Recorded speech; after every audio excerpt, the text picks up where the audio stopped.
High friends, welcome welcome to Poorna's kitchen. இன்றைக்கி நம்ம சிம்பிளாக வீட்டில் இருக்கிற இன்க்ரீடியன்ஸ் வச்சு நம்ம ரவா இட்லி பண்ணலாம். எப்படி பண்ணுறதுன்னு பார்க்கலாம். ரவா இட்லி தேங்காய் சட்னி தான் இன்றைக்கி பண்ண போகிறோம். நல்லா டேஸ்ட்டாக சாஃப்டாக சிம்பிளாக இருக்கும். எப்படி பண்ணுறதுன்னு பார்க்கலாம். ஃபஸ்ட்டு நம்ம அதுக்கு தேவையாக இருக்கிறதெல்லாம் எடுத்து வச்சுக்கலாம். இப்போ நான் ஒரு கடாய் எடுத்துன்னு இருக்கேன்.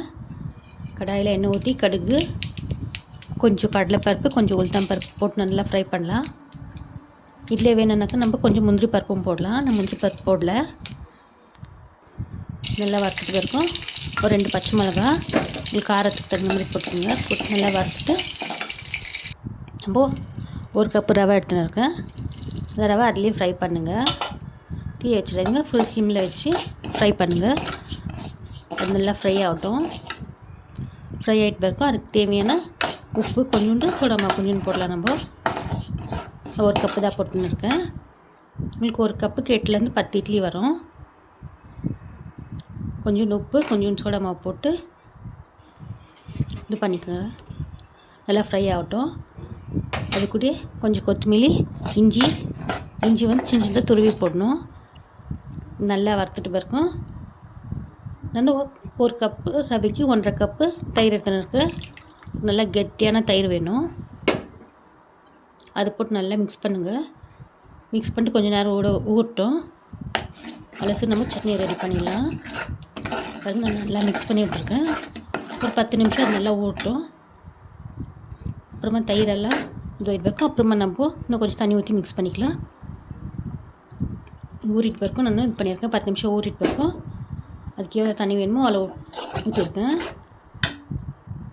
இப்போ நான் தேங்காய் சட்னிக்கு ஒரு ஜார் எடுத்துருக்கேன். ஜாரில் ஒரு 1/2 மூடி தேங்காய், 2 பச்சை மிளகா, காரத்துக்கு தகுந்த மாதிரி கொத்தமல்லி, கொஞ்சம் உப்பு, இஞ்சி, பூண்டு போட்டு அரைச்சி எடுத்துக்கலாம்.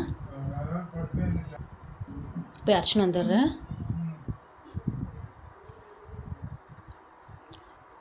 அரைச்சின்னு வந்துட்டு தாளிச்சிடலாம். இது ரொம்ப நல்லாயிருக்கும். இட்லிக்கு, தோசைக்கெல்லாம் ரொம்ப நல்லாயிருக்கும். இப்போ அரைச்சின்னு வந்துட்டேன். இப்போ நம்ம தாளிப்பு கொடுத்துடலாம். தாளிக்கிற கரண்டி வச்சு இதில் கொஞ்சோண்டு எண்ணெய் ஊற்றி சூடாட்ட பிறக்கும் கடுகு, பெருங்காயம், கொஞ்சோண்டு கருவேப்பிலை, ஒரே ஒரு காஞ்ச மிளகா தாளித்து நம்ம அதில் கொட்டிடலாம். சட்னி ரெடி ஆகிடுச்சு. இப்போ நம்ம இட்லி ஊற்றிக்கலாம். இப்போ நான் இட்லி பாத்திரம் வச்சு அதில் தண்ணி ஊற்றி இட்லி தட்டி வச்சுருக்கேன். அது மேலே கொஞ்சம் நம்ம எண்ணெய் ஊற்றி தேய்ச்சிக்கலாம்.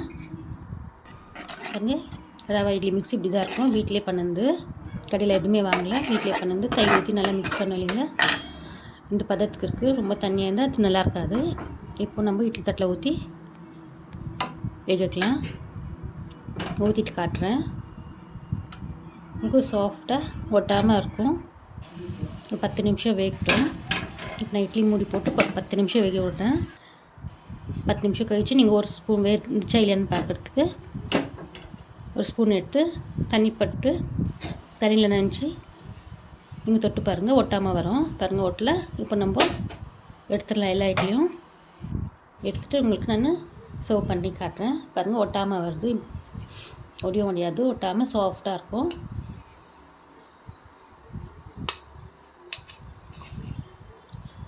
சூப்பரான சாஃப்டான ரவா இட்லி உங்களுக்கு வீட்டிலே ரெடி ஆகிடுச்சு.